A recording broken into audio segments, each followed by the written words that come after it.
যে আর্জেন্টিনার পতাকা উড়তেছে, এখনো উড়াচ্ছে আর্জেন্টিনার পাগল ভক্তরা। আর্জেন্টিনা এমন একটি দল, এমন একটি দেশ, যে দেশ ইসলাম বিরোধী শক্তি, যে ইসরায়েলের বন্ধু। ইসরায়েল এমন একটি দেশ যারা ফিলিস্তিন, গাজার আহ, বিপক্ষে, ইরানের বিপক্ষে, মুসলিম কান্ট্রিগুলির বিপক্ষে। আহ, এই ইসরায়েল এর বন্ধু হলো আর্জেন্টিনা। আর্জেন্টিনার দল এমনভাবে ফাইনালে আসছে, অনেকেই দেখছে সেটা। সেই সাথে ফাইনালে বিজয়ীতে বিজয়ী হতে না পেরে, খেলাতে কিন্তু হার পরাজয় দুইটাই থাকে, হার জিত দুইটাই থাকে, কিন্তু তারা পরাজয়কে মানতে পারে না, এমন একটি দল। সেই সাথে যে ফাইনালে বিজয়ী স্পেনের দলের উপর বা খেলোয়াড়দের উপর কেমন আক্রমণ করছে সেটাও দেখেছে।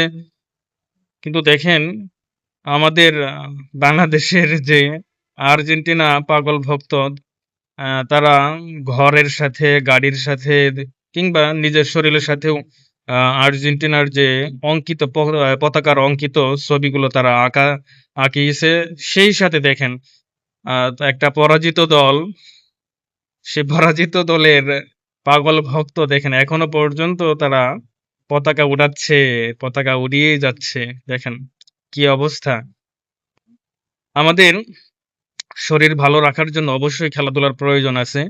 আহ, কোনো দলের যদি পক্ষ নিতেই হয়, তাহলে অবশ্যই আমাদের ইসলামপন্থী যে দল, সেই দলের পক্ষ নিতে হবে। দেখা গেল যে সেখানে ইসলামপন্থী দল কেউ না থাকলে তখন দেখতে হবে বিধর্মী, যে ইসলাম ছাড়া যে সকল দেশের মধ্যে যারা ইসলামের বিরুদ্ধে নাই, বা ইসলামের উপর যারা আক্রমণ করে তাদেরকে সহযোগিতা করা তো দূরের কথা, বরঞ্চ ইসলামের উপর বা ইসলামিক কান্ট্রিতে আক্রমণের বিরুদ্ধে তারা, যেমন আমাদের স্পেন কিন্তু আর্জেন্টিনা, ইসরায়েলের বিরুদ্ধে, বরং তারা ফিলিস্তিনিকে স্বীকৃতি দিছে।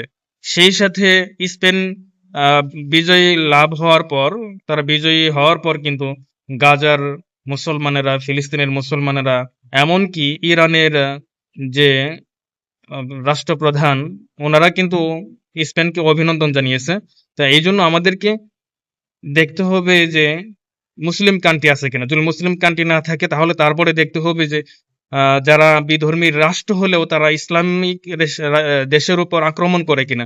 যদি আক্রমণ না করে, বা ইসলামিক, যেমন রাশিয়া ইসলামিক কান্ট্রি, তারা কিন্তু মুসলিম কান্ট্রির উপর আক্রমণ করে না, বরং তারা মুসলিম কান্ট্রির প্রতি বন্ধু ভাবাপন্ন সম্পর্ক রাখছে। একই সাথে স্পেন ইসরায়েলের সাথে সম্পর্ক নাই।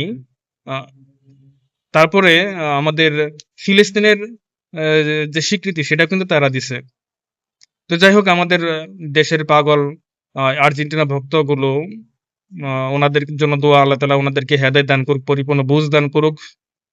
সকলকে অসংখ্য ধন্যবাদ ভিডিওটি শেষ পর্যন্ত দেখার জন্য। আসসালামু আলাইকুম ওয়া রাহমাতুল্লাহ।